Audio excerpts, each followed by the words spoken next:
Hey, good to have you back. What we're talking about today is dominant seventh arpeggios. And I'm not going to assume that you know what this is all about already. If you know what it's about, you'll get bored and it won't work for you. What we're doing here is building systems of understanding, not only in theory but on the guitar fretboard as well. And systems are incredibly important if you want to end up improvising and making up stuff. Composing on your own. So dominant seventh arpeggio. A dominant seventh arpeggio, in the case of a G7 arpeggio, which is in the key of C, the 5 chord in the key of C, is made up of the 1, the 3, the 5, and the 7, starting from G, starting from the 5th degree of the C major scale. Good way to look at it. And so we can get those notes by going take a note, skip a note, take a note, skip a note, take a note, skip a note, take a note, and then we end up with the notes G, B, D, and F, and those notes spell G, B, D, F, a dominant seventh arpeggio. All right.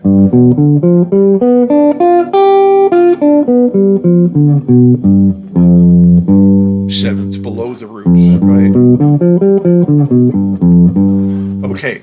G7 is not to be confused with a G major 7. Totally different chord function. So a G7 chord, as you can see, it's all natural notes in this case, meaning, indicating that it's out of the scale of C major, whereas a G major 7 chord or arpeggio, it has an F sharp in it, which would suggest that it's maybe the 1 chord in the key of G major 7, or in the 1 chord in the key of G major. So very, very different chord functions. One functions as a 5 chord, a dominant. The other functions as the 1 chord. Don't get those confused.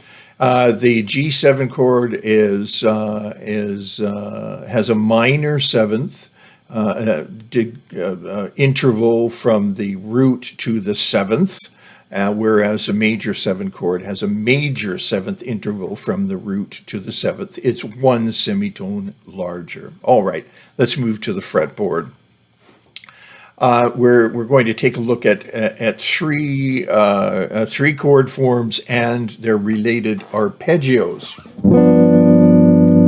These chord forms are not those big bulky repeat notes chord forms.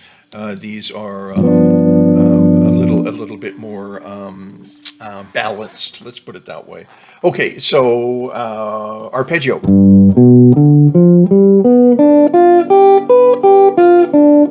As it's written here, right? And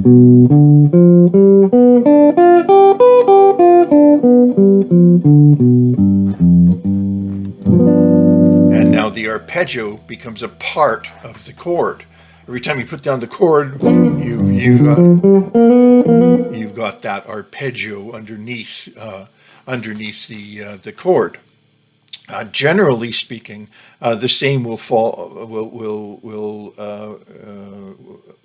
hold true for scales, right? If I play a G7 chord, underneath that G7 chord, I have a mixolydian mode, right? With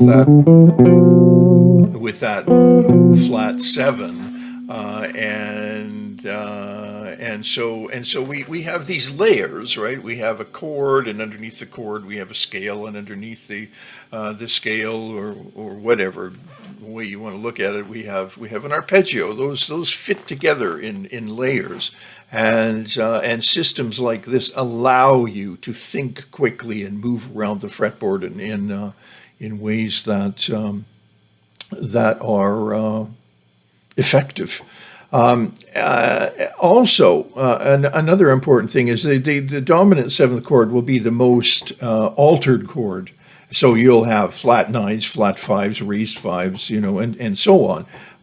And if you have this template of a dominant 7, a basic dominant 7, 1 through 5, and flat 7, if you have that template, you can alter that template easily, right? So if in this case I can go, if I want to flat my 9, There, it's just a semitone away from the root, right?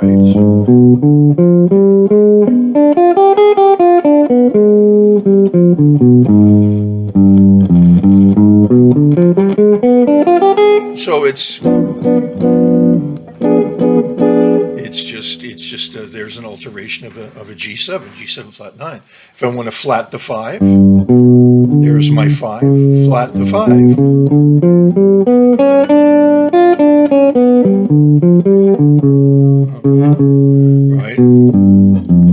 Right. You get the idea. Flat 5. Okay. That's a bit of a sales pitch for learn your arpeggios, right? Don't try to jump ahead and start doing a whole bunch of crazy alterations and stuff right away. Find some good, solid foundational stuff and then alter it. Up here, G7.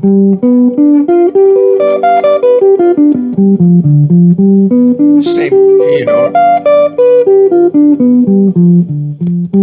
slowing that down a little bit.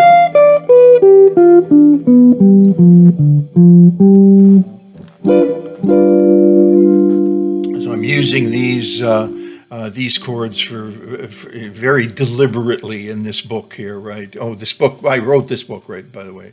There it is. You can pick this up if you want on Amazon. Essentials for the Improvising Guitarist, building a functional understanding of arpeggios and, for that matter, chord forms.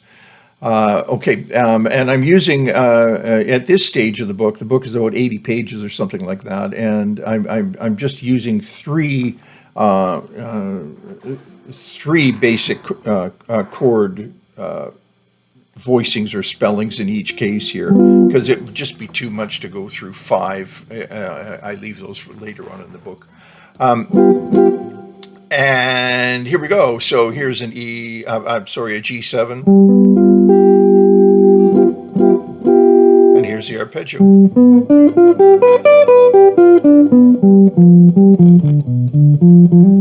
Always know where your root is. That's why the roots are marked in black, right?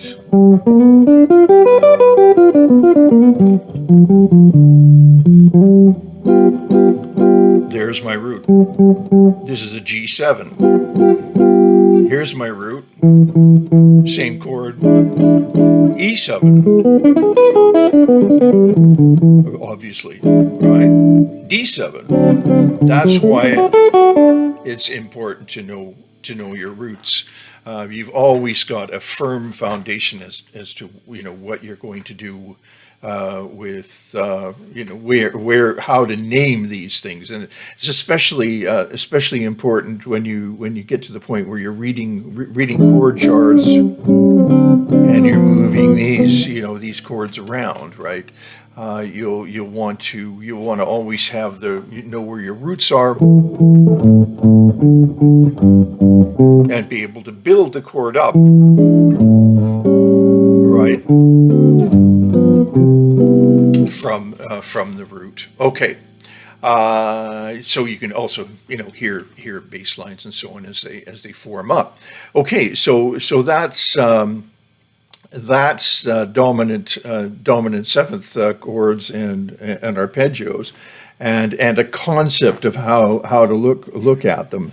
The important thing, what I want you to take away from this is it doesn't matter. Like if I use this chord form here, underneath that chord form, just as solidly as the chord is there, I have the arpeggio. Now,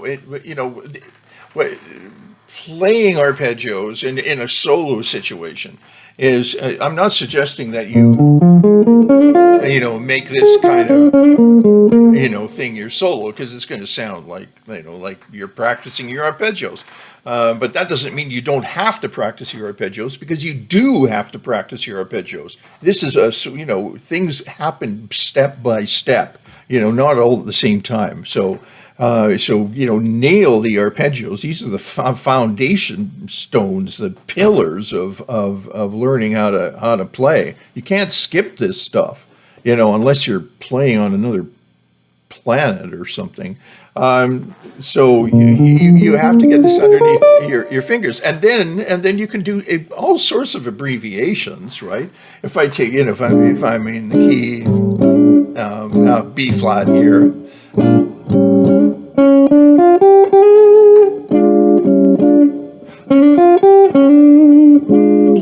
arpeggio.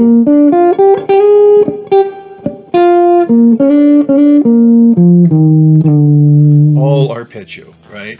I threw in a couple of diatonic notes there, but that's an arpeggio. That's playing, using an arpeggio template, and you can see how it spells out the chord. Now, if I change the chord,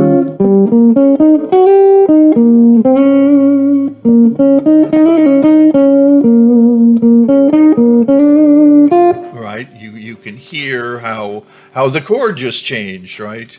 And because I'm changing chords. I'm just doing it with arpeggios.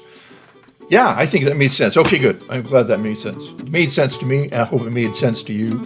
And if you like this, that would be great, because it gives me a reason to go on.